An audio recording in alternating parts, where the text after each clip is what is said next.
a Latino American, lived a criminal childhood and was put in jail for 15 years. He found the missing link in his life through the Quran.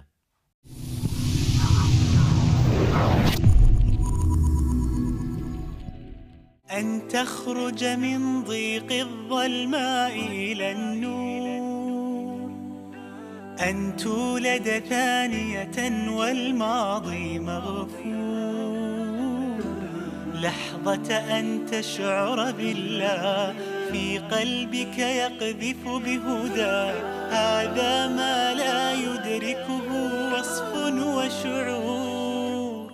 يا الله إني ناديتك وسعيت، إني استهديتك فهديت، بالقرآن أنرت طريقي.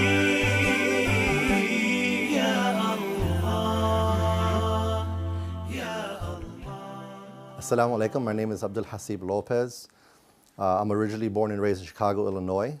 I'm 38 years old. I'm married. I have 3 kids, 2 girls and a boy, alhamdulillah. My older brother, who's 8 years older than myself, through time in my life, he became like my idol. دخلت السجن وعمرك 15 سنة، وهذا السن سن صغير على دخول السجن.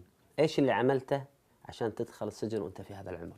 As a kid, being the follower of my brother, who was just a very bad person, and in his early 20s and moving forward, he became like a #1 drug trafficker in America. Something had happened towards my brother in reference to his business, and his business was in the drug industry, the illegal drugs.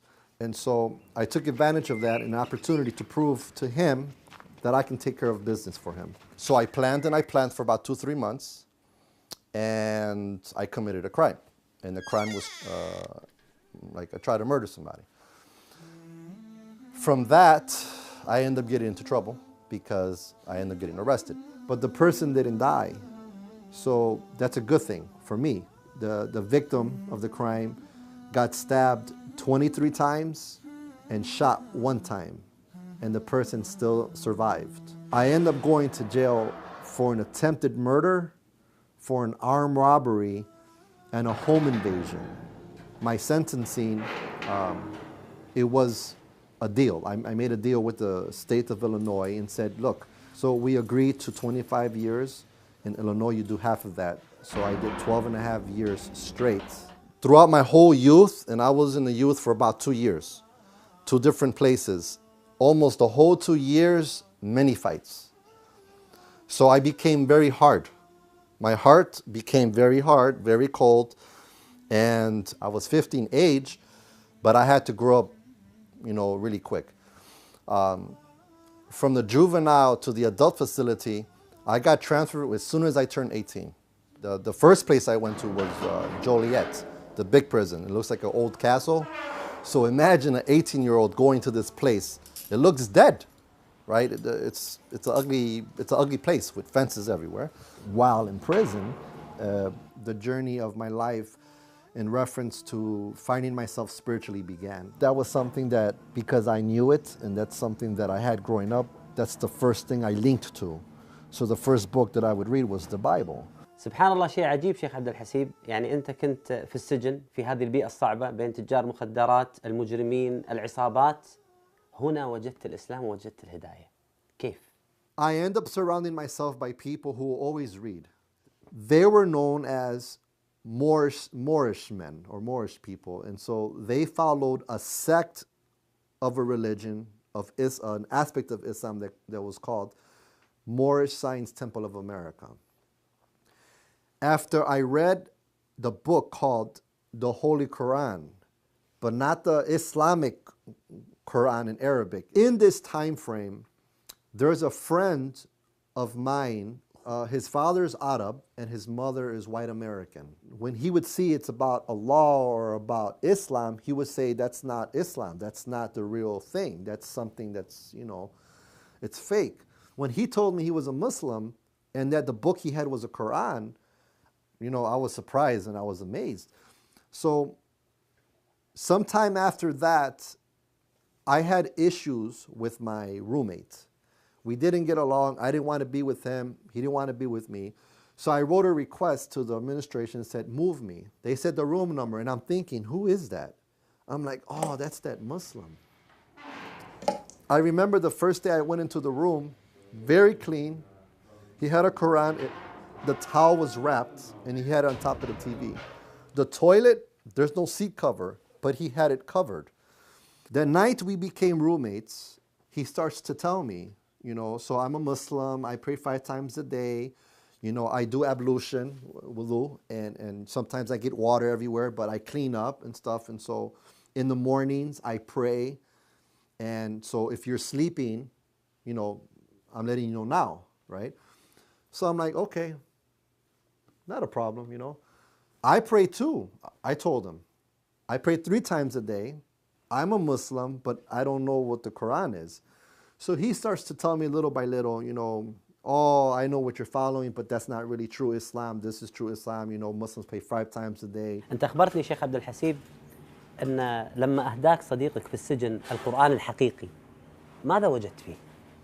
SubhanAllah, there are so many chapters in the Quran with so many verses that talks about the grandeur of God. But the one verse for me that topped all other verses was the verse where God himself tells the reader that today I have perfected your religion, right? And this is the thing that I have for you. And pretty much ending that particular verse with naming that religion. And the religion for you is Islam.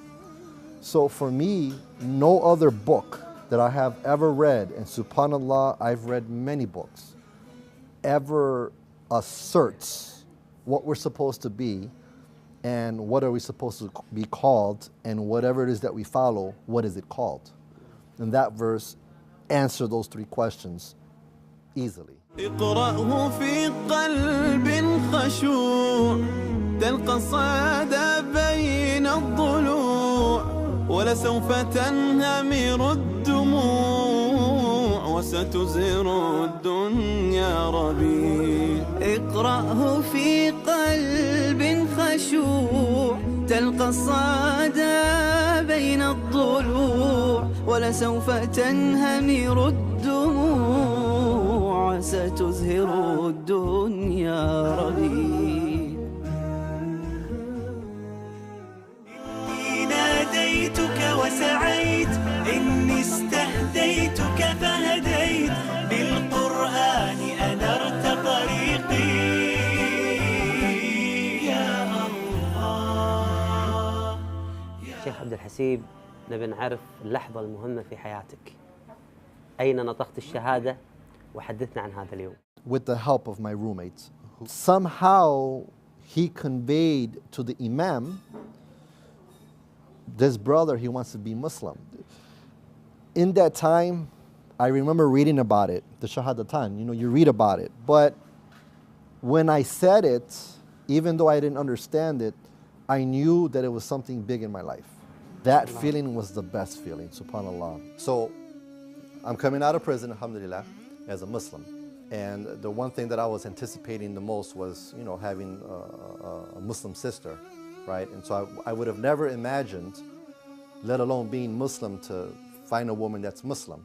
There was a sister who was a Muslim who knew me, and she told me, I have somebody for you. At that time, I had literally wrote out requirements, many of them, 11 different requirements. And I told myself when I was writing this out, not one woman on this planet is going to have all 11. And so I met her, we talked. I told her my intention, I'm looking for a wife and maybe you could be her. So, this is who I am. This is my past. This is what I want, and this is where I want to be. 12 days within that honeymoon period, I get arrested, right? And so in that arrest, I got released on bond the next day. And when I learned what I was arrested for and what the charges were, it just didn't make any sense to me, right? I didn't do it though. I was actually innocent of going back to jail of that actual case. There were 3 charges.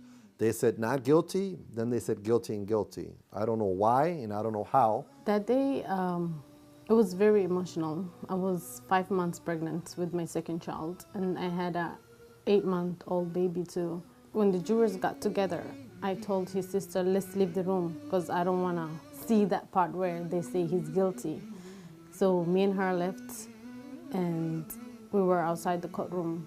I was broken. When I'm in this place, I'm hearing that, her screaming, you know, and so I'm looking down, and it's, you know, this whole environment of prison is made to make a person psychologically feel depressed and sad. I'm in the line, and they're telling us, okay, we're going to go to the hospital. We have to get checked. We have to get processed. There's 2 lines, and I'm on this line. There was another guy in the front. He turns around, and he looks at me and gives me a grin. And I look at him, I'm thinking, you know, I don't know him. I've never seen him before. But we go up, now he's behind me. As we're walking, he taps me on the shoulder, and he says, don't worry, Akhi. This is a test from Allah. I turn around, he doesn't look Muslim. We go into the room and we sit down, and he sits next to me. His name was Muntasar.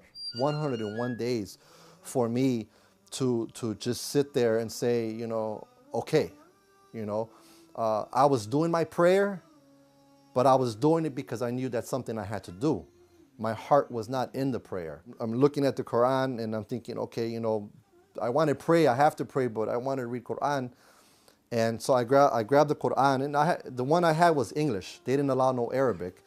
And so as I'm just going through it, and I open it, you know, I'm reading it, but there was a verse in there that captured me. And the verse was basically that, you know, don't worry, you know, nothing's going to happen to you without Allah knowing about it. In other words, Allah knows everything that happens to you, and it's ordained. It's a test. هل تأثرت علاقتك مع أولادك بعد دخولك السجن في هذه الفترة؟ I remember one time my wife brought the kids. Something happened where the officer did something and I had to go to him. So as I'm standing like this with him, my older daughter, she's running around, and I'm talking to this officer, and he's being rude, and he's telling me, you can't do this, you can't do that, you're supposed to do this. And I'm like, you know, what do you expect? You know, what if you were in my shoes and this is your daughter, you know? He didn't even have time to sit with us. He went there, he was telling them, you know, at least it's only 4 hours, let me get to hold my baby, you know, be like a normal dad. But they said no. So he sent us back. He said, just don't worry about coming here if this is how they are going to be. And, you know, we left. My wife was the backbone. My wife was very strong. And she would ignore, you know, I told her, don't come with her, she'll come anyways, you know. And she'll always say, you know, sabr, you know, be patient, you know, it's a test. Not only for you, Abdul Hasib, it's a test for me. It's a test for everybody, you know. So,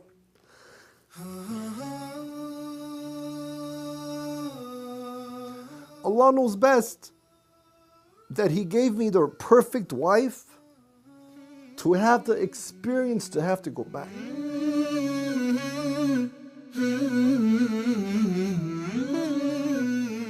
أنت مريت بابتلاءات كثيرة، وهذا الابتلاء العظيم اللي أنت مريت فيه أريد أن أعرف وكلنا نعرف ماذا تعلمت من هذا البلاء. SubhanAllah, you know, the reality that without Allah, we're nothing. At the end of the day, we're nothing. Okay? So Allah gives us responsibilities. He gives us our name. He gives us our career of what we're supposed to be in our life. I didn't have that in the beginning. And I think coming out after everything, I at least have that. As I said before, the one statement that I actually realized, and I'll never forget it, and I remind myself every day when I wake up, right before Salatul Fajr, you'll never know Allah is all you need until you realize Allah is all you have. Take everything away from you and be naked and you still have Allah. And so I come out not just a better Muslim, but I understand my role in this dunya. كل إنسان فينا ممكن يمر ببلاء، يمر باختبار، مثل أخونا عبد الحسيب الله سبحانه وتعالى ابتلاه بالسجن بوقت صعب. ممكن واحد فينا يبتلى بخسارة ابن، بفقد ابن، بخسارة مال، أيا كان هذا البلاء، ولكن الناجح الذكي اللي يصبر عند البلاء ويستفيد منه. الله سبحانه وتعالى يقول: ولنبلونكم بشيء من الخوف والجوع ونقص من الأموال والأنفس والثمرات وبشر الصابرين الذين إذا أصابتهم مصيبة قالوا إنا لله وإنا إليه راجعون أولئك عليهم صلوات من ربهم ورحمة وأولئك هم المهتدون. الله يجعلنا وإياكم من الصابرين. في كتاب الله قلبي صار حي، وبحياتي صار لي ظل وفاي، ويوم عادت نفسي وروحي إليه عادت أيامي وأحلامي إليه. كل ما أتلوه أو جيت أسمعه أنسى آلامي وأحزاني معاه، من عرفته صارت أيامي هنا، نور في الظلمة في الضيقة ساعة. كل ما أتلوه أو جيت أسمعه أنسى آلامي وأحزاني معاه، من عرفته صارت أيامي هنا، نور في الظلمة في الضيقة ساعة.